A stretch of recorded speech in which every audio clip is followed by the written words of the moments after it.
अस्सलाम वालेकुम दोस्तों, मुझो नालो है कमर ज़मान हमलानी ऐं तव्हां ॾिसी रहिया आहियो HTV हमलानी TV यूट्यूब चैनल।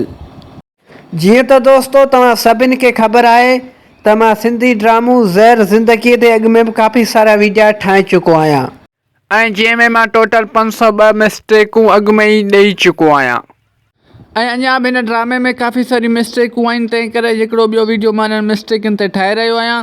यादि रखिजो दोस्तों त हीअ मिस्टेकूं सिर्फ़ु फिल्मी मिस्टेकूं आहिनि, न कि पर्सनल मिस्टेकूं आहिनि। तंहिं करे हिननि मिस्टेकनि खे पर्सनल न वठिजो। उन खां अलावा जेके बि दोस्त हल ताईं मुंहिंजे हिन चैनल ते नवां पिया अचनि उन्हनि खे मुंहिंजी गुज़ारिश आहे त मुंहिंजे हिन चैनल खे सब्सक्राइब करे ऐं बेल जे आइकन खे ज़रूरु दॿाए छॾिजो ताकी मुंहिंजो हर नओं अचण वारो वीडियो सभ खां पहिरियां तव्हां दोस्तनि ताईं पहुची सघे। त दोस्तों हाणे हलूं था पंहिंजे अॼु जे वीडियो जे तरफ़।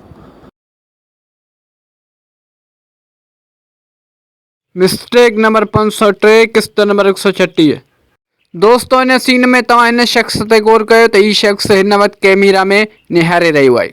दोस्तों तव्हां गौर सां ॾिसी सघो था त हिन वक़्तु हीउ शख़्स कैमरा ॾांहुं निहारे रहियो आहे।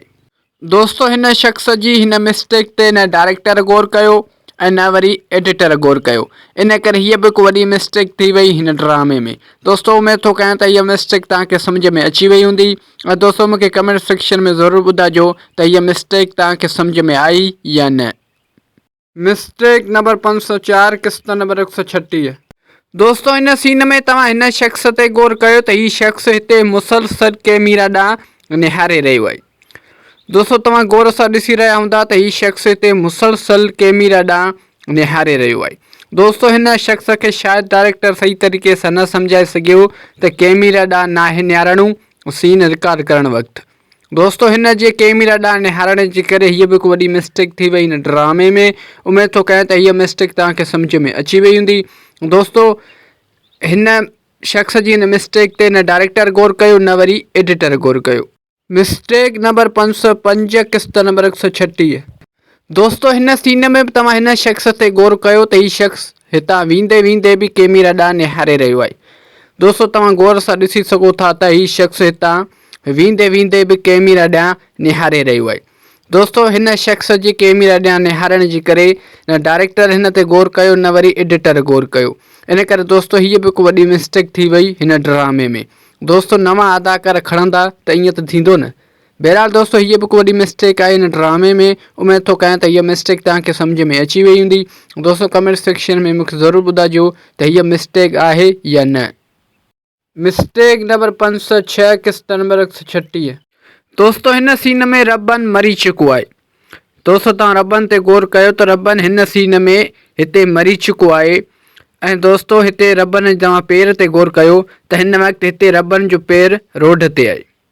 दोस्तों तव्हां गौर सां ॾिसी सघो था त हिन वक़्तु रबन जो पेर हिते यानी चंपल हिते रोड ते आहे। ऐं दोस्तों सिर्फ़ु ऐं सिर्फ़ु 2 सेकंडनि खां पोइ जॾहिं हीउ सीन थो अचे त तव्हां ॾिसो हाणे रबन जो चंपल रोड खां मथे आहे। दोस्तों तव्हां गौर सां ॾिसी सघो था त हाणे रबन जो चंपल रोड खां मथे आहे। दोस्तों सिर्फ़ु ऐं सिर्फ़ु 2 सेकंड पहिरियां रबन जो चंपल रोड ते हुयो त पोइ दोस्तों सिर्फ़ु ऐं सिर्फ़ु 2 सेकंडनि खां पोइ जॾहिं त रबन मरी बि चुको आहे त रबन जो हीउ चंपल ख़ुदि ब ख़ुदि मथे कीअं थी वियो। हिन सीन जे मुताबिक़ रबन त मरी चुको हुयो, रबन में साह कान हुई त पोइ रबन जो 2 सेकंडनि खां पोइ चंपल ई मथे कीअं थी वियो। बहरहाल दोस्तों हीअ बि हिकु वॾी मिस्टेक आहे हिन ड्रामे में। उमेद थो कयां त हीअ मिस्टेक तव्हांखे सम्झ में अची वई हूंदी ऐं दोस्तों मूंखे कमेंट सेक्शन में ज़रूरु ॿुधाइजो त हीअ मिस्टेक आहे या न। दोस्तों अॼु जे लाइ हिन वीडियो में बसि एतिरो। उमेद थो कयां त हीउ वीडियो तव्हांखे पसंदि आयो हूंदो। जेकर हीउ वीडियो तव्हांखे पसंदि आयो आहे त हिन वीडियो खे लाइक कंदा, दोस्तनि सां शेयर कंदा ऐं हिन वीडियो में प्यारा भरी कमेंट बि ज़रूरु करे छॾींदा। दोस्तों यादि रखंदा त हीअ मिस्टेकूं सिर्फ़ु फिल्मी मिस्टेकूं आहिनि, न कि पर्सनल मिस्टेकूं आहिनि। तंहिं करे हिननि मिस्टेकनि खे पर्सनल न वठिजो। उन खां अलावा दोस्तों इहो बि यादि रखिजो त हीअ मिस्टेकूं सिर्फ़ु ऐं सिर्फ़ु एंटरटेनमेंट लाइ रिकॉर्ड कयूं पियूं वञनि। उन खां अलावा जेके बि दोस्त हल ताईं मुंहिंजे हिन चैनल ते नवां पिया अचनि उन्हनि खे मुंहिंजी गुज़ारिश आहे त मुंहिंजे हिन चैनल खे सब्सक्राइब करे ऐं बेल जी आइकन खे ज़रूरु दॿाए छॾिजो ताकी मुंहिंजो हर नओं अचण वारो वीडियो सभ खां पहिरियां तव्हां दोस्तनि ताईं पहुची सघे। त दोस्तों हाणे मिलूं था नेक्स्ट वीडियो में। तेसिताईं मूंखे ॾींदा इजाज़त। अल्लाह हाफ़िज़।